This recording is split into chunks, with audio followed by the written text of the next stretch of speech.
Nós temos uma convidada aqui com a gente hoje. É isso, Denise. Agora são 2h19. Ela veio aqui à Jovem Pan para participar da gravação do programa do nosso Augusto Nunes, o Perguntar Não Ofende.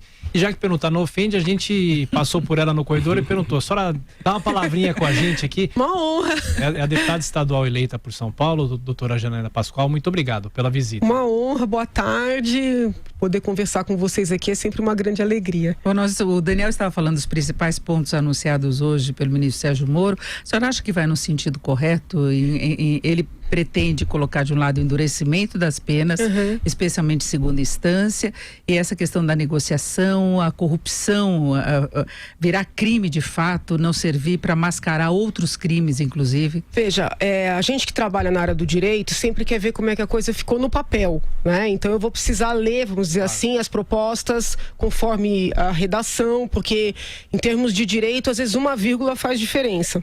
Mas eu assisti a apresentação do ministro e entendi que foi uma apresentação muito consistente. Gostaria primeiro de destacar que vejo como um divisor de águas, né? Nos últimos governos. Aliás, eu acho que nunca houve um ministro da Justiça que se pudesse chamar de ministro de Estado, né? Infelizmente, tem sido uma prática no nosso país dos ministros da Justiça serem os advogados dos presidentes. E pela primeira vez nós temos um ministro de Estado.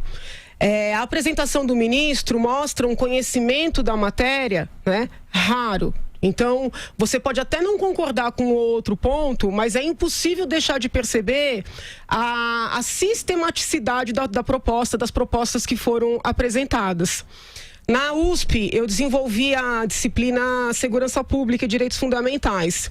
E durante o ano passado inteiro, junto com os juízes, promotores, delegados, policiais militares, nós desenvolvemos algumas linhas, né, de medidas que poderiam ajudar na segurança pública. E muito do que nós levantamos, inclusive comparando com outros países da América Latina, foi que a nossa legislação, em termos de penas previstas, é uma boa legislação. Entretanto, o cumprimento da pena não se dá conforme a previsão.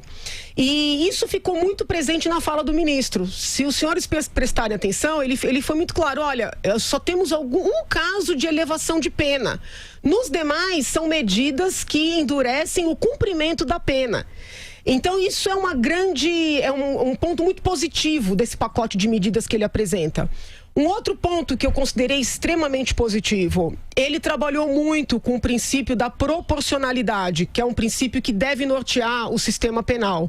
Ele em nenhum momento falou: olha, a corrupção vai ser crime hediondo, a corrupção vai ser crime que a pena vai ser cumprida em regime integralmente fechado. Não, ele falou: existem corrupções e corrupções, e nós vamos tratar de maneira mais dura aquelas corrupções que têm um impacto maior para a sociedade. Então, essa observância dele com o princípio da proporcionalidade é também um divisor de águas. Doutora, deixa eu tirar uma dúvida. Ele falou também, nesse pacote está prevista a prisão após a segunda instância. Sim. Eu queria que a senhora explicasse, porque a expectativa é de que o Supremo, agora no mês de abril, volte a discutir essa questão. Mas um projeto de lei que trate disso tem influência ou suplanta o que o Supremo decidiu? O que pode ficar decidido em relação a isso? A maioria das pessoas sustenta que essa discussão está no âmbito constitucional e não no âmbito da legislação ordinária. E o pacote de medidas apresentado pelo ministro, pelo menos na explanação dele, eu entendi dessa forma. Pode ser que a redação venha na forma de emenda constitucional. Mas a apresentação foi no âmbito da legislação ordinária, tá? O que significa que esta aprovação, a rigor, não retiraria a competência do Supremo de se debruçar sobre a constitucionalidade ou inconstitucionalidade. Não só do ponto de vista legislativo, mas só do ponto de vista da mensagem, né, da sociedade, porque o Congresso acabou de ser eleito pela sociedade. A aprovação desse pacote é uma mensagem para o Supremo, uma a mais, né, além de todas as outras, de que a sociedade quer que a pena seja cumprida, que seja iniciado o cumprimento a partir do julgamento em segunda instância. Porque aí não é uma questão de desrespeito ao princípio da presunção de inocência ou do estado de inocência, como preferirem. Porque houve uma investigação policial, houve uma primeira fase processual, uma decisão de um juiz de primeira instância, houve todo o trâmite de uma apelação, a decisão de um colegiado. Então, não existe, neste caso, vamos dizer assim, antecipação de culpa. Então, me parece que não retira do Supremo, mas reforça a mensagem do que a população quer nesse momento e que, a bem da verdade, foi a primeira avaliação, a primeira interpretação feita da própria Constituição de 88. Porque quando a Constituição veio à luz, aplicava-se a pena depois da segunda instância. Aí houve uma mudança e depois voltaram com a interpretação primeira. Então, eu vejo dessa forma. É uma boa medida, é uma boa iniciativa do ministro. Daniel. Deputada, em determinado momento, ele tocou na questão do sistema prisional. Ele ressaltou principalmente sobre o aumento no número de vagas no sistema carcerário, se precisaria ou não da ajuda dos governos estaduais. Ele disse que essa questão está, sim, claro, sendo estudada, mas ele destacou que se essas medidas passarem, forem implementadas, aprovadas pelo Congresso, que isso pode servir como um fator inibidor. A senhora também acredita que isso possa servir como um fator inibidor e aí que não precise, sim, desse aumento efetivo e elevado do número do sistema carcerário? Não, que tem um fator de inibição, tem. Né? A prevenção, ela é um dos efeitos da pena. Né? Tem toda uma discussão aí acadêmica de quais seriam as finalidades da pena, mas ninguém discorda que existe um efeito de prevenção, né? de alerta, de exemplo. Por outro lado, quando o ministro propõe o plea bargaining ou o plea bargain, que é a possibilidade do acordo, também deve-se ter em mente que muitos casos poderão ser solucionados com uma punição menor do que aquela prevista na legislação.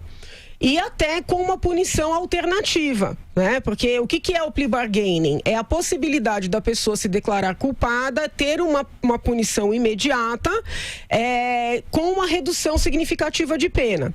Se esta medida for aprovada, também haverá, vamos dizer assim, uma liberação de vagas. Então, pode haver uma compensação.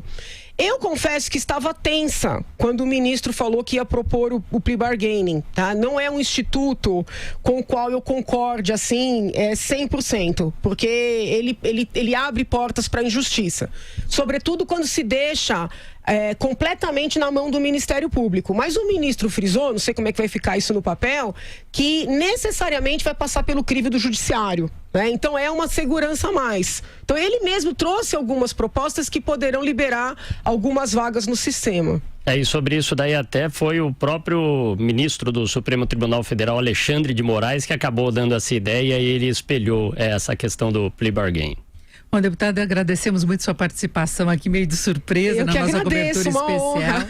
Muito obrigada, né? E bom trabalho aí no Legislativo de São Paulo. A senhora não vê a hora de demora começar um pouquinho, né? Esse ano legislativo, então, né? São Paulo demora muito, né? São Paulo é uma exceção, 15 de março muito só, tarde, né? 15 de março. Vamos fazer uma emenda aqui em São Paulo para poder reduzir, para antecipar isso, né? Vamos tentar. Não vai ser simples não, porque já tentaram e não deu certo. Obrigada, boa tarde a todos.